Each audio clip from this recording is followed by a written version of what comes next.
We are continuing our, we are continuing our October of Opportunity and talking about recruiting and ways to build your team. And today we're talking about overcoming recruiting objections. Last week we talked about green lights.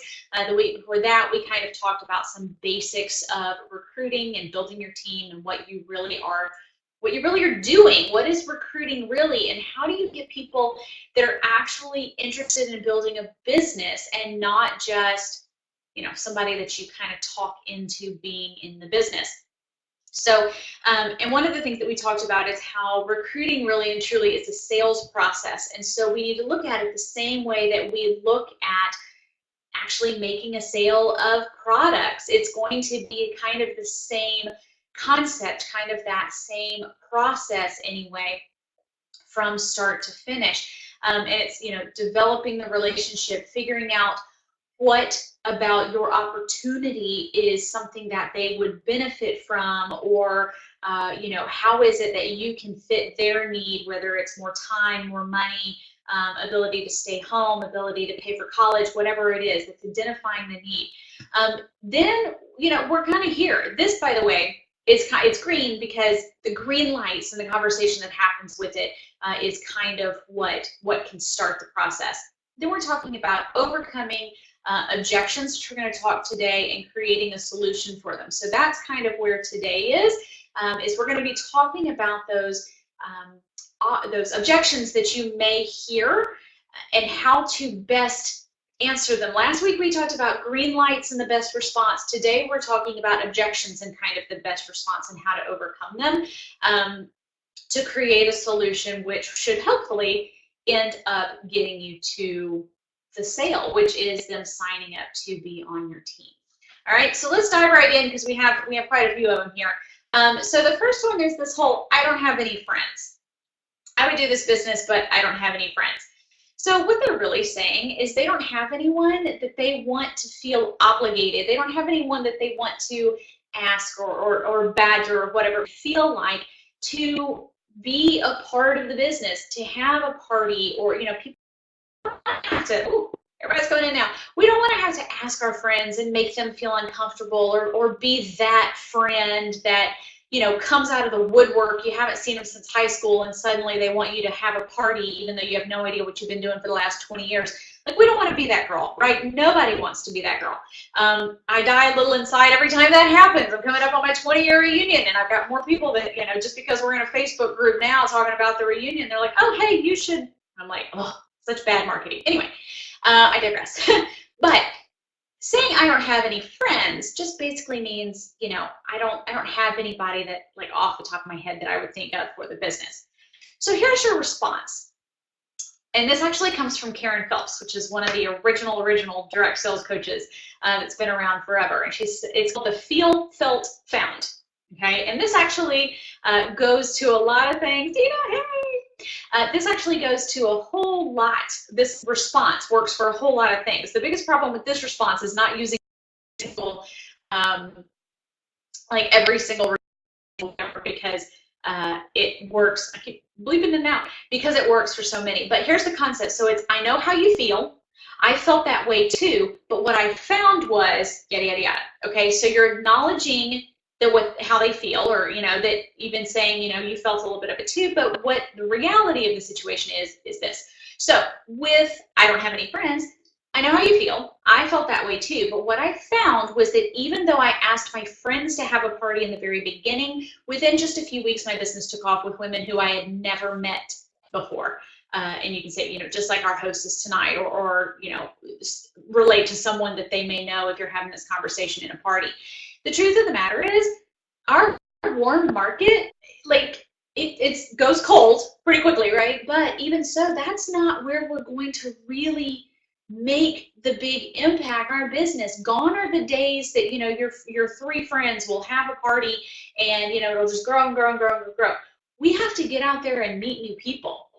If you are relying on your friends and family to boost your business, not only are you becoming that girl pretty quickly, right? Because our friends are our friends, they're not our paycheck. But also, you're really not growing your business. You're staying in that little comfort zone. which I understand it's comfortable, we like it, but we have to grow outside of it. When you're having a recruiting opportunity and having this conversation with somebody, you want to set the ground, the expectations right away, that our friends and family are not, they may be where we start. It's okay to be like, hey guys, guess what I'm doing now? If you, would like to help me get started, here's how you can help. But beyond that, we're getting way outside of that. All right, I don't have time. So I love this one. And I also love that the whole saying about Beyonce has 24 hours in her day too. This is a big whopping excuse, okay? We all have time for what matters. Instead of saying I don't have time, saying I don't prioritize that, or I'm not making time for that, and kind of see how that feels, right? But when someone says I don't have time for this kind of business, the thing is, first of all, they don't really understand how it works, okay? So yes, you do need to invest a little bit of time, especially up front, in your business, in meeting new people, in creating those new contacts and building your reputation and so on and so forth, online and in person and that kind of stuff. But the beauty of this business is that you can work it part-time and still get paid full-time. When you grow a team, you're able to make money residually without you necessarily doing anything. I say in the beginning, you're going to work 10 hours and get paid for 1. And if you build your business correctly and really work on that foundation that we talk about in the Diva Success System, then what happens is you work 1 hour and you get paid for 10. Because when you recruit people and grow that team, you can only do, say, 1 party on a Friday night, but you may have 30 of your team members that are out there doing a party at the same time, and you're making that money. So just if they say, I don't have time, say, how much time would you have to really make an impact on your financial future? If I could kind of show you how now I always say, if you give me an hour a day, I can let you quit your job. So ask how much time they do have. If you've identified the need and you know what their need is, and their need is more money, and then they say, but I don't have time. See how those things are kind of incongruent. Money doesn't grow on trees. We haven't figured out how to plant those yet. So you just have to be able to say, if you need more money, this is a part-time job that you can control the time. This isn't someone else giving you a schedule. All right. So the best response is, if time was not an issue, okay, is there anything else standing in your way of signing up? Because again, it's a big whopping excuse, and one we need to quit telling ourselves and other people. Okay, Beyonce got 24 hours. Yes, she has probably housekeepers and maids and nannies and all that kind of stuff. But it's more of a punchline, because again, we all have 24 hours in our day. How about my husband and I just share 1 car, or my partner and I just share 1 car? This is a beautiful opportunity for recruiting, because if you've identified the need, and the need is that somebody needs to make more money, or wants more time out of the house, or wants to have something that they can really kind of call theirs, but they only have 1 car, direct sales is the best opportunity, because again, it goes back to no schedule. So you can use the car, you do your business when you have the car. It's all about scheduling. And again, if you're doing the Diva Success System, you should have a schedule. So you set it up with your significant other, your parents, your whomever, with the 1 car. Okay, I need to be able to book my parties on, say, Thursday and Friday nights, because that's when I have access to the car. You can make a substantial income doing 2 parties a week. You're going to have to work a whole lot harder somewhere else and do a lot more coordinating with 1 vehicle with an actual brick and mortar job. So this particular objection is fantastic, because again, you have the perfect solution. How about this one? I don't have childcare. So having littles around the house is an obstacle. It's the great obstacle. Like, it's a beautiful obstacle. This is part of the reason why so many people get into this business, is so that they can stay home with their children. We can run a lot of our business with our children at home. I did it through 2 children. I got 1 in college now, but I started when she was, actually I was pregnant with her. So I have gone through every single stage of having a child and still growing a business. We utilized nap time. I had special toys that she only got to play with when mommy was on the phone and that kind of stuff. So not having childcare, you want to highlight that you can do a lot of your job with your children. I don't recommend taking your children to parties unless you are in the Usborne Books or Discovery Toys or something that is obviously very child friendly. And I don't recommend taking them to vendor events because they're going to get bored and then they're going to misbehave, because everybody, no matter how old they are, when we get bored, we misbehave, right? So, saying you don't have childcare, it's pretty vague. So say, could you get help with your children just one night a week or 2 nights a week if it made a big difference in your monthly income? See, if you go to get a job at a restaurant or whatever, you can't take your kids, right? You can't take your children to a receptionist job or what have you. But you can do your work. I mean, all summer long, I work from here with my girls here, okay? And we discuss, and we've set a schedule that when I'm doing these webinars, that's the time they need to not need me, right? So it's setting those boundaries. What's happened is that I've taught my children the value and the benefit of business ownership. So it actually, I mean, you can talk about all of the different aspects of how not having childcare is perfectly fine and actually a really awesome opportunity. All right, my family, husband, partner, whomever will object to this. Find out why. Why is it that somebody that you love and that loves you would stand in the way of you building an incredible future? Okay, there has to be a reason why, because there's more to it, okay, is the point. So you have to figure out what the real objection is. Have you already done this and sunk a bunch of money into it?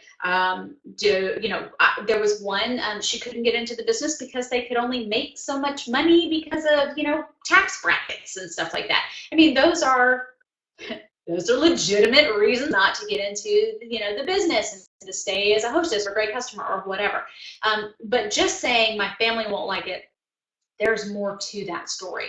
So find out why and then overcome the actual objection. All right, how about this one? I'm not a salesman. Good. We don't want that salesy, kind of pushy, overbearing kind of stuff. The unfortunate thing is that some people will find people to prey on and have that overbearing whatever, and they will have a little bit of success in their business, but they'll always be chasing. The thing is, when you build an integrous business where people love you and they purchase your products because they love your products and they want your products and they feel like you are in it for them and not in it for yourself, you're going to have a big, growing, long-term business. We don't want, those people that, we don't ever want you to behave like those salesman people that, that have kind of that stigma. So what you want to say when someone says, oh, I'm terrible at sales or whatever, say, have you ever recommended a restaurant to your friends? Have you ever sent somebody to your hairdresser? That's essentially what we do. I can tell you that I now have a hairdresser because my best friend Kayla went to her. I loved what she had. Kayla said, you know what, go to April. Done. That was it. Okay, and now every 6 weeks I go to April, and April makes money off of me and tips, and I've referred people over to her. I told you guys, I've been going to the same nail technician for over 10 years. My nail technician was one of the closest friends and family at my wedding.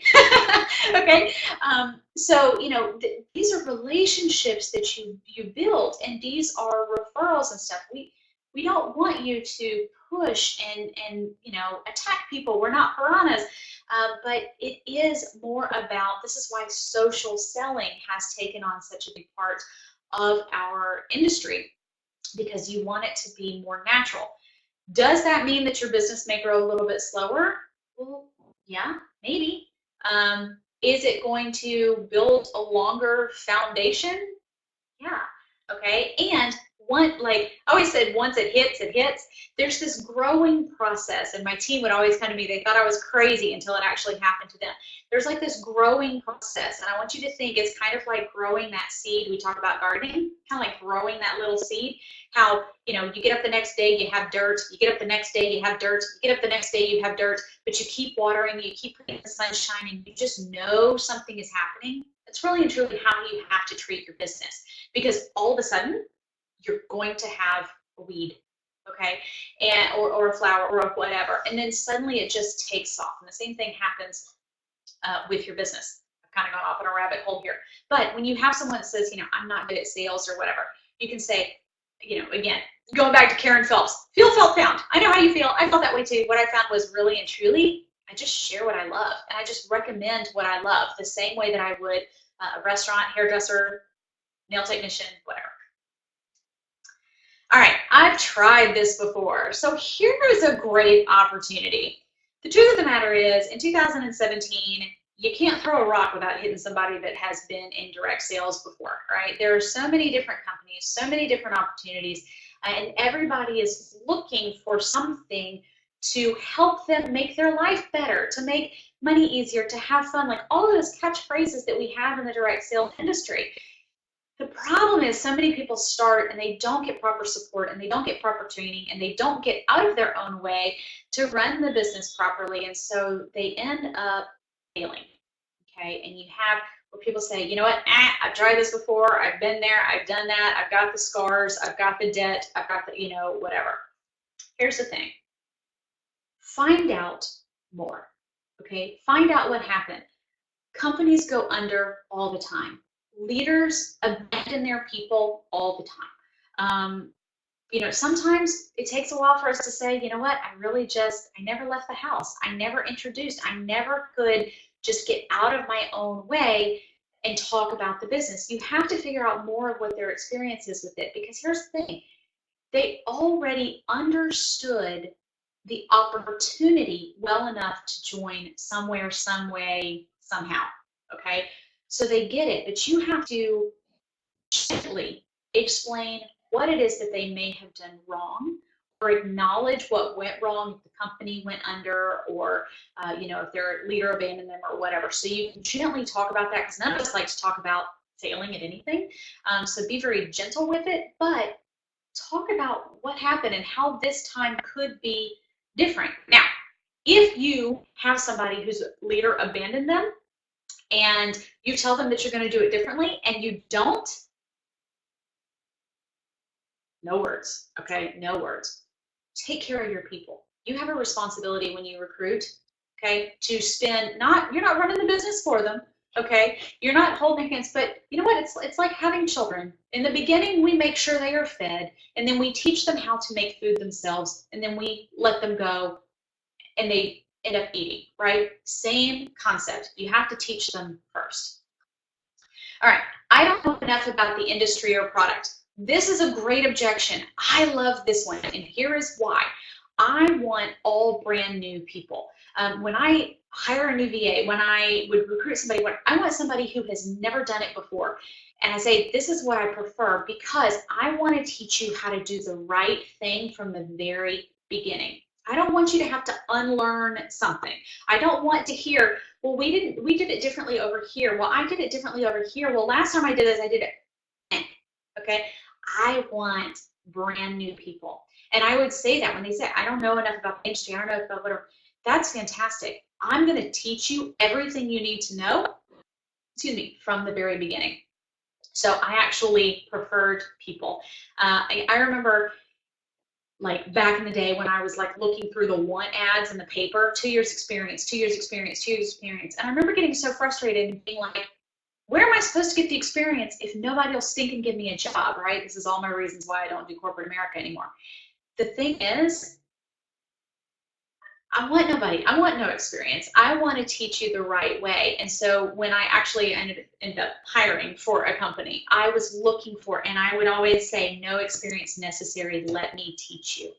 And if you are putting ads out for recruiting, put that on there. No experience necessary, let me teach you. I had people that would call in and want to work with me just because I put that out there. Okay, it was me taking some responsibility. I'm going to be there for you, and I was. I could never get up and talk in front of people. So this is a big one. We have somehow psyched ourselves out that this is so scary. I want you to try to imagine being a little girl when you were just learning how to read in school, and and they would say, "Who's going to read the next paragraph or the next passage or whatever?" And we'd raise our hands. We were so excited that it was our turn to read, right? And then something happens in like middle school, and they say you read something. We don't want to do it. Oh my God, like we freeze up.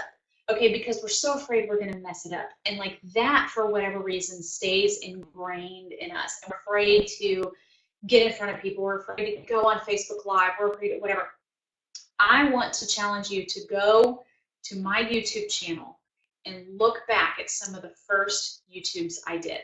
You guys, I seriously love you all so much for hanging in there, because I used to be the absolute worst that I've ever seen. Okay, I used to open up videos like we were going live on television or something. It was terrible. I welcomed you to who you were. Talked about y'all, it was bad. Here's my point. It takes practice. Okay, you get better. You get more comfortable with it. Nobody walks out on stage and does it perfect the first time. Nobody. Okay, and that's perfectly fine. And here's the thing. One of the best things about not being perfect is that people will see that, and it's a great recruiting opportunity. You don't have to be perfect to be great. Okay, you don't have to do a perfect presentation in order to sell a ton of products. You don't have to be a perfect consultant in order to grow a great team. We all have things that we don't do 100%, and that's perfectly fine. So if someone says, I can never do it, whatever, you can say, you know what, I promise you, it sounds worse than it is. Once you get out there, you're talking to a room full of people that have their own insecurities and their own, we sometimes forget that the person we're talking to, no matter who it is, if it's a human being, they are us. We are them, okay? We all, regardless of anything else going on in our lives, we're all the same people. And so when someone says, oh gosh, I could never do that, you say, you know what? It takes practice. I promise you. I found some of my absolute best friends in this industry, people that I never knew until this business, all right? And again, assure them, you're going to train them. You're going to take care of them. It's okay. I promise you. I will not throw you to the wolves. I will let you get good at this until you're ready to go out on your own. But acknowledge that it is kind of scary. And, I remember my very first party, I was awful. I will never forget it. My very first party, I had driven like an hour and a half away. And I was terrible. I would throw a joke out. Nobody thought it was funny. I was like literally trembling. I was absolutely awful. I managed to get through the ordering process or whatever before I started crying. I cried the entire way home.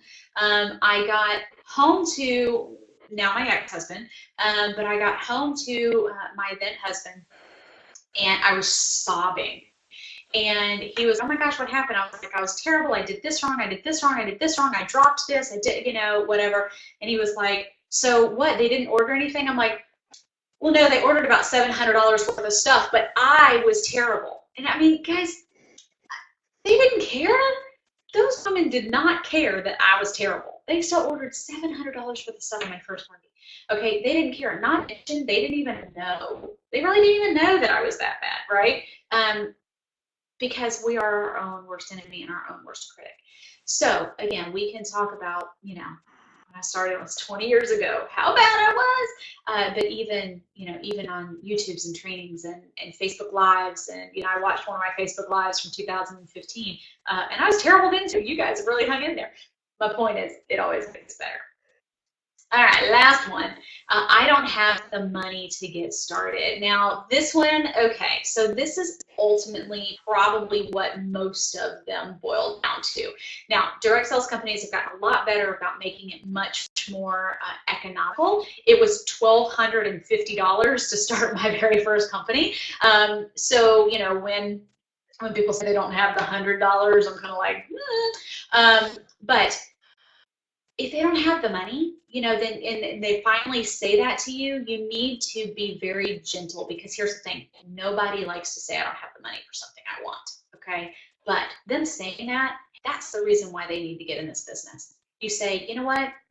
I know what it took for you to say that. It sucks having to say, I don't have the money for something that you want. But that's the reason why you need to be in this business. And I want you to never have to think that again, have to say that again, have to feel that again, because it feels bad to not have money for something that we want. So that is why they need to get into businesses, so they don't ever have to say that or think that, feel that again. And then help them to come up with a way to earn the money, whether it is done with the kickoff party, which again, we have tons of training on that. Doing a party to go, which is essentially like a kickoff party / catalog party, where they can, again, it's them working for it. So whether they're earning, hostess benefits or whatever, let them do a little bit of the work. I don't suggest you ever purchase a kit for somebody. I really dislike when companies do free enrollment, because then you get quantity, not quality, and I am more about quality. I would rather have 10 me's, 10 people who worked the business like I did, than 100 people who didn't. 100 people I had to constantly work and constantly convince and constantly, whatever. All right.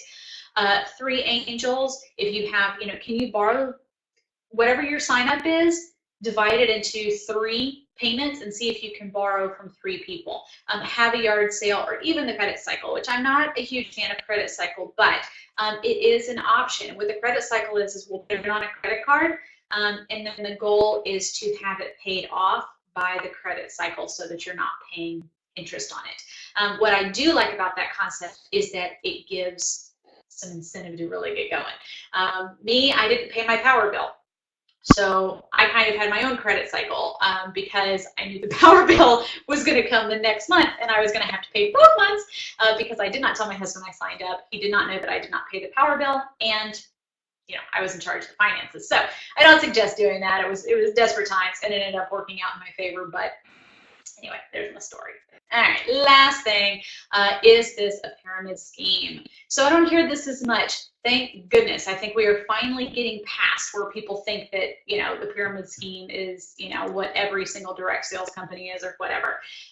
But ask them what they think a pyramid scheme really is, because no, it's not a pyramid scheme. And then ask them what their corporate ladder looks like, because that looks much more pyramid most times. But a lot of people think pyramid scheme because that was, again, kind of a brush off in the 80s, 90s, 2000s. I think we are getting past that. But if you want to explain it, you can say no. And the reason why is because you can make more money than I do.